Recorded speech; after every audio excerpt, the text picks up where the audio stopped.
So you did your founding member launch and it flopped. Now what? It's not about you. And what I mean by that is if things don't go according to plan, it can often take its toll on you where you start to overanalyze and you start to come to conclusions that you're not good enough, your idea is not good enough, and then you would just want to pack it up and quit. And that's the last thing that I want you to operate from. What I want you to realize is that everything in business is just an experiment. This is nothing more than an experiment. We're trying some stuff, and the stuff that we tried, it didn't work. But as the great Nelson Mandela once said, he said, "I never lose. I either win or I learn." And so if your founding member launch didn't go according to plan, there's probably a whole bunch of things that you've learned from this scenario. And that's what I want you to take from this, because that's gonna move you forward when you launch again. In this scenario, there are really three things that we're gonna do. The first is we're gonna gather and analyze feedback. So you're gonna start reaching out to people who expressed interest, because if they've expressed interest, then that is a basis upon which we can work from. But there's a gap between them having interest and then actually signing up. So we got to figure out like what happened, right?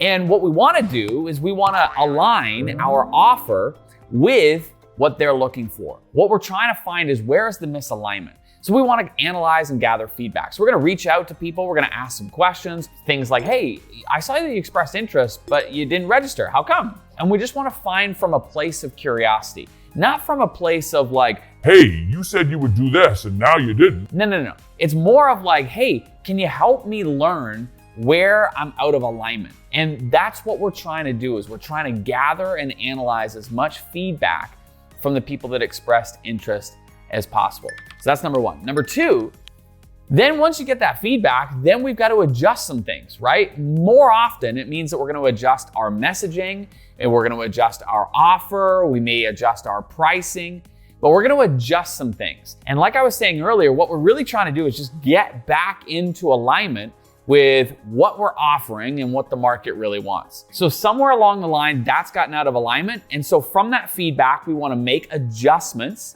And we're going to make adjustments to our messaging. Maybe we're saying one thing and the market is really wanting another.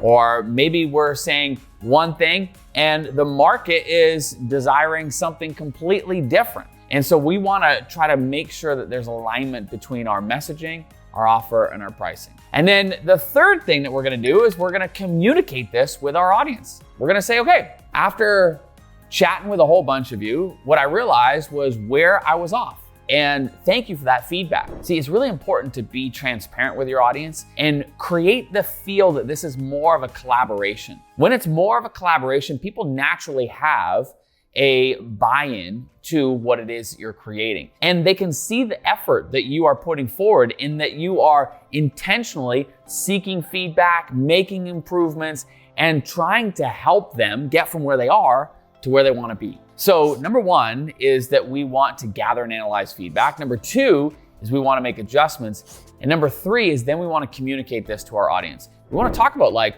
what we've changed and why we've changed it and what makes it better and how is that going to impact the lives of those that you're looking to serve. Again, if your founding member launch doesn't go according to plan, it's not a flop. It's actually still a step forward because we learn a whole bunch from that. I think of Charmaine in our community. She did her founding member launch. She didn't have a big audience. It was roughly around 100 people. And it didn't go according to plan. But she posted in our community how that whole experience was a net positive for her. Just in the act of doing the founding member launch, it got her to take steps that she normally would never have done. Normally things that she would have procrastinated on, like setting up a Stripe account or, connecting it to your bank account, or setting up a members area, or just even creating a landing page, for goodness sake. See, many times there are so many steps that we overthink that prevent us from even taking that first step forward. So huge high five to Charmaine and a high five to you just for getting out of your own way and getting yourself going. That's the whole key to a founding member launch. At the end of the day, this is nothing more than an experiment. It's not an identity crisis if things don't go according to plan. You don't suck, your idea doesn't suck, none of that is true. All it means is just we're out of alignment between what the market wants and what we're offering. And the whole key to that process afterwards is just get back into alignment and swing that bat one more time. Let's go. If you like this, make sure you subscribe to the channel and follow me on Instagram at Stu McLaren. We'll see you there.